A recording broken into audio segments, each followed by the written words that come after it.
어지럼증이 있으면 다 그냥 빈혈이라고 볼 수 있는 건가요?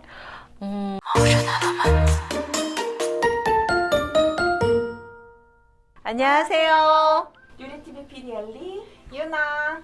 저 클라라입니다. 안녕하세요. 오늘은 제가 시작하기 전에 퀴즈를 하나 낼게요. 네. 여성들한테 굉장히 많은 것이고요. 많은 질환이고요. 내가 좀 어지럽고 두통도 있고 좀 피로하고, 자, 그렇다면 이건 어떤 질환일까요? 유나. 깜짝이요. 빈혈입니다. 딩동댕. 예, 맞습니다. 네, 오늘은 저희가 빈혈에 대해서 한번 얘기를 한번 해볼게요. 빈혈은 그 세계보건기구가 얘기를 하기를 전 세계 한 25%의 인구가 빈혈을 가지고 있다고 얘기를 해요. 그리고 빈혈은 여성과 남성 중에서 당연히 여성이. 네, 여성이 많겠죠. 왜?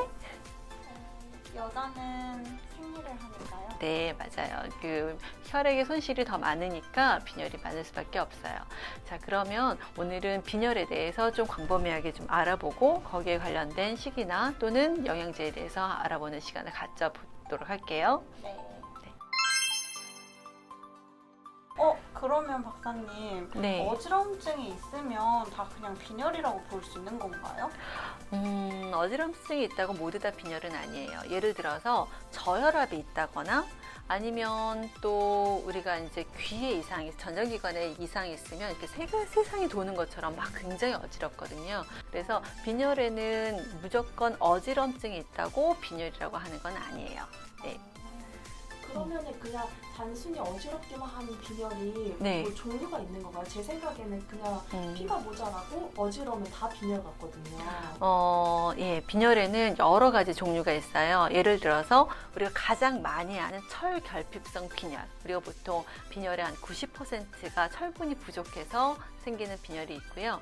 그다음에 거대 적아구성 빈혈이라고 해서 적혈구가 처음에 태어났다가 이게 점점 성숙이 되면서 우리가 약간 도넛, 그 뚫어지지 않은 도넛 모양으로 되면서 얘가 이제 형태를 잡아가는데 그게 성숙이 되지 못해가지고 이게 커다란 적혈구의 모세포처럼 그런 상태로 갖고 있는 그런 빈혈이 있는 거죠. 그 거대적 아구성 빈혈 같은 경우는 비타민 B12나 또는 폴레이트, 엽산의 부족으로 인해서 많이 생겨요. 그다음에 또 재생 불량성 빈혈이라고 해서 우리가 그 골수에서 적혈구를 생성을 해야 되는데 그 골수의 이상으로 인해서 우리가 적혈구를 생성하지 못하는 경우가 있는 경우가 있고요. 또 하나는 우리가 생성되는 적혈구가 생성되는 속도보다 파괴되는 속도가 더 빨라서 우리가 필요한 그 헤모글로빈이 부족했을 때 생기는 용혈성 빈혈도 있어요. 그래서 빈혈은 여러 가지가 있지만 오늘은 특별히 우리가 철분이 부족해서 생기는 빈혈에 대해서 먼저 얘기를 해보려고 해요. 저는 사실 빈혈 하면은 네. 아까 제가 말씀하셨듯이 여자인데 열경도 하고 네. 아무래도 뭐 임산부가 될 수도 있고 네. 이래서 이제 여자한테만 빈혈이 생긴다고 생각을 했었거든요. 네, 철분의 권장량을 한번 생각을 한번 해봐야 될 것 같아요. 여성들 보통 19세부터 50세까지의 여성들은 하루에 캐나다 RDA, Recommendable Dietary Allowance라고 해서 권장량을 얘기하는데 보통 18mg per day, 그래서 18mg을 하루에 섭취해라 라고 권장을 하고 있고요. 50세 이상 같은 경우는 여성은 이제 폐경이 되니까 그렇게 많은 철분이 필요하지 않아요. 그래서 한 8mg per day 정도를 권장을 하고 있고요. 그리고 우리가 잘 알아야 될 것은 어퍼 리미트, 이 이상은 더 이상 섭취하지 말아라 하고 권장량이 있는데 그게 45mg per day 정도 되죠. 근데 남자들 같은 경우는 생리를 하지 않기 때문에 우리가 성인 같은 경우는 8mg per day를 권장을 하고 있고요. 그다음 채식을 하시는 분들 같은 경우는 보통 조금 더 많은 양의 철분을 섭취하기를 권장을 드려요. 그러면 네. 철분제를 많이 먹으면 몸에 안 좋은 건가요? 네, 철분제를 많이 먹으면요, 못을 한번 생각해보세요. 나사못 같은 거 생각을 해보시면 철이 이제 공기 중에 노출이 됐을 때 걔네들이 이제 그 철이 녹쓰는 거 보시죠. 네. 예, 그런 것처럼 철은 산화가 많이 되거든요. 그래서 산소와 만나면 어쨌든 산화가 되는데 만약에 우리가 필요로 하는 철분들이 있으면 그걸 많이 생체 내에서 이용을 하게 되지만 너무 많은 과잉의 철분이 우리 몸에 들어왔다면 그 나머지는 뭐 산소를 만나면서 산화가 되죠. 그래서 우리 몸에 산화적 스트레스가 돼서 그것을 중재하기 위해서 많은 인체 반응들이 또 발생이 되게 되고요. 그 다음에 또 간이나 이런 부분에서 또 너무 많은 일을 해야 되기 때문에 무리가 갈 수가 있어요. 그래서 철분은 영양제라고 해서 많이 드시면 안 좋아요. 철분의 근본식품은 뭐가 있을까요? 네, 철분하면 우리가 붉은 색소의 고기, 육류를 많이 생각을 하시는데요. 맞습니다. 그래서 동물성 철, 그 다음에 식물성 철 이렇게 얘기를 하는데 우리가 보통 동물성, 육류에서 섭취하는 그런 철분 같은 경우는 흡수가 훨씬 더 잘 돼요. 우리가 보통 햄철이라고 얘기를 하거든요. 그래서 이건 환원형 철인데 그것들은 훨씬 더 식물에서 유래하는 철분보다는 3배 정도 흡수가 더 빠릅니다. 예. 그래서 아까 말씀드렸듯이 이렇게 채식을 주로 하시는 분들은 보통 우리가 권장량보다는 조금 더 많이 드셔야 된다는 이야기를 했던 이야기가 바로 흡수율 때문에 그런 거예요. 네. 사실 붉은 고기면은 소고기도 있고 돼지고기도 있고 그렇잖아요. 네, 예. 근데 제가 듣기로는 사실 소고기가 철분을 흡수하는데 더 좋다는 얘기를 들었는데 맞나요? 네, 적색 색소. 그러니까 적색 색소라는 것은 그게 헤모글로빈이잖아요. 우리가 혈색소라고 얘기를 하는데 그런 것들이 더 많은 것들이 훨씬 더 좋죠. 예. 육류를 좀 즐겨 먹는 사람은 네. 굳이 철분제를 먹지 않아도 괜찮은 건가요? 예, 맞습니다. 왜냐하면 철분이 지금 식이에서 충분히 들어왔기 때문에 아까 권장량은 그 철분을 음식에서 먹는 거, 그 다음 플러스 영양제에서 먹는 걸 다 합쳐서 지금 권장을 하는 거기 때문에 내가 정말 육식을 많이 먹는다라고 한다면 굳이 철분 영양제가 필요하지 않아요. 예. 근데 철분은 우리 몸에서 그렇게 흡수가 잘 되는 그 영양소는 아니에요. 여러분들 철분 제제 혹시 먹어보셨어요? 네, 저 먹어봤어요. 어떠셨어요?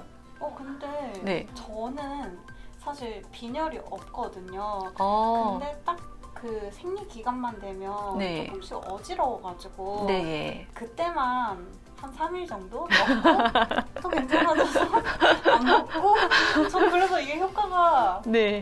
있다고 생각을 하고 네. 그렇게 조금씩 먹었었어요. 아이고.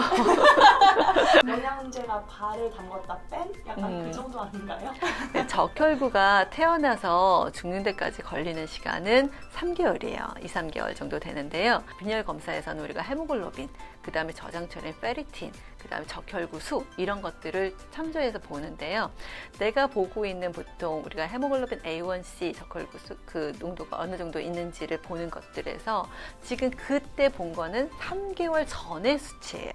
예, 그러니까 지금 영양제를 딱 드셨으면 그 생리 때 내가 좀 어지럽다 해서 드셨으면 그게 그렇게 오래 가지 않는다는 거죠. 그러니까 소용이 없으세요. 그래서 철분 영양제를 드실 때는 최소 이제 보통 한 2개월, 3개월 정도 되면 좀 이렇게 헤모글로빈치가 이제 내가 이때 먹었으니까 이제 올라가기 시작을 하거든요. 그리고 아까 말씀드렸듯이 이제 그 저장철이 있잖아요. 페리틴이라는 것이 있는데 그거는 골수에 이제 저장을 해야 되니까 그것들을 충분히 이제 수치를 올리려면 한 6개월 정도는 드셔야 돼요. 그래서 이렇게 잠깐 이렇게 치고 빠지고 이러시면 안 됩니다. 네. 엘리피디님은 빈혈기가 좀 있다고 하지 않으셨어요? 네, 맞아요. 근데 사실 저는 철분제를 먹기가 싫은 게 제가 빈혈이 있어서 저는 병원에서 처방을 받은 철분제를 이제 먹었었는데 네. 속이 너무 안 좋아가지고 네. 약간 뭐라고 해야지 쓴맛도 올라오는 것 같고 정말로 좀 비리고 약간 이런 아이고. 게 느껴져가지고 솔직히 먹기가 싫더라고요. 네, 맞아요. 철분은 위장 트러블이 굉장히 많은 무기질 중에 하나예요. 그래서 그 보통 위장이 튼튼하신 분들은 괜찮으세요. 그래서 보통 철분 제제를 드시는 분들은 공복에 드시는 게 훨씬 더 흡수가 잘 되거든요. 근데 지금 엘리님께서 말씀하셨듯이 위가 좀 안 좋으신 분들은 공복에 드시면 막 위가 답답하고 소화가 안 되는 것 같고 뭐가 콱 막힌 것 같고 그런 증상들이 많이 생기고요. 그 다음에 또 장이 안 좋으신 분들은 또 변비가 또 되게 많이 생기세요. 예, 그렇기 때문에 위가 약하신 분들은 식후 바로 드시기를 권장을 하는데 식후 바로 드시면 그 철분 제지가 갖고 있는 많은 철분을 온전히 흡수하기는 조금 힘들지만 어쨌든 그래도 위장이 좀 안 좋으신 분들 같은 경우는 식후 바로 드시는 게 좋겠어요. 예. 네. 제가 그때 철분제를 사러 갔을 때 철분제가 2종류가 있던데 네. 자세히 기억은 안 나는데 2번이랑 3번 네. 이렇게 있었거든요. 그 되게 헷갈리시죠? 네. 그게 햄철, 비햄철 이렇게 나눠서 그냥 써 있으면 햄철이 아까 설명드린 것처럼 흡수율이 좋다라고 생각해서 이렇게 딱 사시면 되는데 이게 이제 FE, 뭐 2, FE, 3 이런 식으로 이렇게 짝대기 2개, 짝대기 3개 이렇게 되어 있는 경우가 있어요. 그 이가형 철, 환원은 철은 우리가 동물성 이고요. 삼가형 철은 우리가 식물성이라고 보시고 생각을 하시면 돼요. 보통 그런 것들이 이제 흡수율로는 많이 차이가 지죠. 네. 그럼 박사님, 저희는 사실 빈혈이 있다고 하면 철분제만 먹으면 된다고 맞아요. 생각을 했는데 네. 혹시 철분제 말고도 빈혈에 도움이 되는 영양제들이 따로 있나요? 철분하고 같이 먹으면 좋은 영양제들이 있어요. 뭐냐면 철분의 흡수율을 높이는 영양제가 있는데 또 뭐 영양제 말고도 우리가 이제 음식으로도 이제 이거 철분 흡수율을 높이는데 어차피 철분은 많이 먹으면 안 된다니까 그 용량 안에서 되도록이면 많이 흡수하는 게 되게 중요하잖아요. 그때 가장 중요한 게 비타민 C예요. 예, 비타민 C랑 철분제가 같이 만나면 흡수율이 굉장히 높아지거든요. 그래서 철분제를 먹으면서 야채나 과일을 같이 드시면 흡수율이 굉장히 높아지시니까 훨씬 더 좋으시죠. 예. 근데 또 철분하고 같이 먹으면 안 되는 것들이 있어요. 예, 예를 들어서 우유라든가 계란이라든가 시리얼 같은 경우는 철분 흡수를 좀 방해를 하거든요. 그래서 철분제를 먹고 우유나 또 계란이나 또 시리얼 같은 거 먹을 때는 한 1시간 정도 있다가 드시는 게 더 좋고요. 녹차라든가 커피라든가 초콜릿 같은 경우는 최소 2시간 정도는 시간 텀을 두고 드시는 게 아니면 철분제를 드시는 중에는 그런 것들 좀 적게 드시는 게 훨씬 더 도움이 되죠. 네.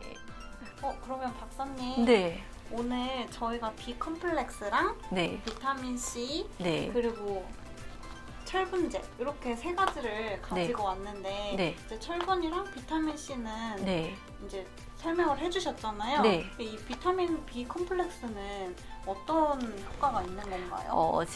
지금 제가 갖고 온 이것 중에서 여기 아이론이라고 되어 있는데요. 이 제품 같은 경우는 제가 고르면서 제가 자세히 봤어요. 그랬더니 지금 여기 보이시죠? 철분 몇 개? 2개. 네, 2개. 2개면 뭐다? 동물성. 네, 햄철. 그래서 햄철. 흡수율이 높은 햄철이라는 거고요. 그 다음에 여기에는 같이 마그네슘 스테아레이트가 같이 들어있어요. 그래서 위장을 좀 이렇게 커버를 해줘서 위장이 좀 편안하게 할 수 있는 그런 것까지 같이 들어있기 때문에 요 철분을 드시면 좋으실 것 같고요. 아까도 말씀드렸듯이 비타민 C가 이렇게 같이 들어있으면 훨씬 더 흡수가 잘 된다니까 요거는 철 결핍성 빈혈에는 좋으신 거고요.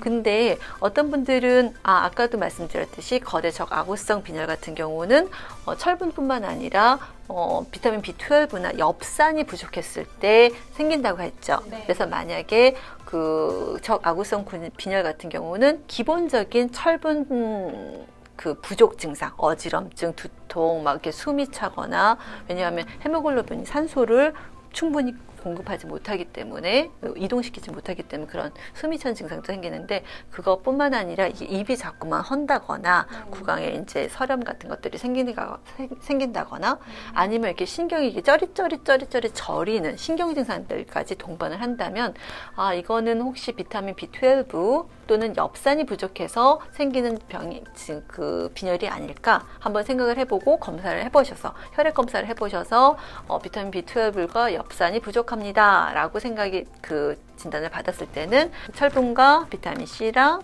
그 다음에 이렇게 B 컴플렉스 지금 여기 보면 비타민 B1부터 폴레이트 그 다음에 비타민 B12까지 다 있으니까 이렇게 같이 드시면 훨씬 더 도움이 되실 것 같아서 얘를 가지고 왔습니다. 그러니까 정리를 해보면 철결핍성 빈혈에서는 이 지금 햄철이 들어있는 철분 제제, 그다음 비타민 C를 같이 드시고요. 그다음에 내가 조금 그 저릿저릿하고 신경 증상이 있으면서 뭐 입도 헐고 어지럼증 있고 진단 결과 비타민 B12와 폴레이트가 부족하다, 엽산이 부족하다라는 것을 받으셨으면 이렇게 세 개를 같이 드시는 게 도움이 되겠죠. 네. 엘리님, 네. 여기 네. MPN하고 넘버 있고 또 GMP 마크도 있고 한데 혹시 이게 뭔지 아시나요? 그럼요. 저희가 이 영양제를 추천드리는 이유는 까다로운 캐나다 식약처에서 인정받았다는 MPN 넘버를 획득한 안전하고 믿을 수 있는 제품이고, 그리고 GMP 인증을 받았다는 것은 이제 깨끗하고 안전한 시설에서 이 제품이 만들어졌다는 그런 인증 마크예요. 그래서 저희가 자신 있게 믿고 드시라고 이렇게 추천을 드리고 있어요. 자, 오늘은 우리가 빈혈에 대해서 알아봤는데, 자, 빈혈에서는 이제 가장 중요한 것은 우리가 철분을 먹어야 된다. 그다음에 이제 철분이 아니더라도 우리가 식사로도 우리가 이제 육류라던가 또는 뭐 우유라던가 계란이라던가 또는 생선이라던가 이런 것에서도 우리가 철분을 먹을 수 있고, 그다음에 그거하고 철분 흡수를 높이려면 어떻게 먹어야 된다? 비타민 C. 비타민 C랑 같이 먹고, 또는 이제 커피나 또는 뭐 녹차라던가 그런 것도 좀 나중에 먹어야 된다는 거. 그리고 그다음에 만약에 비타민 B12하고 비타민 폴레이트가 부족해도 우리가 빈혈이 생길 수 있다라는 거. 그래서 우리가 철분을 잘 유지를 하고 우리가 보충을 해야 되기 때문에 필요하시다면 좋은 영양제 또는 좋은 식사 하시면서 우리가 어지럽지 않게 또 이제 맑고 이제 밝은 기운으로 살 수 있게 하셨으면 좋겠습니다. 네. 오늘은 이렇게 저희가 빈혈에 도움이 될 수 있는 영양제에 대해서 알아봤는데요. 오늘 영상이 좋으셨다면, 여러분께 도움이 되셨다면 꼭 좋아요, 그리고 구독 알람 설정 부탁드릴게요. 감사합니다. 네, 감사합니다. 감사합니다. 안녕히 계세요.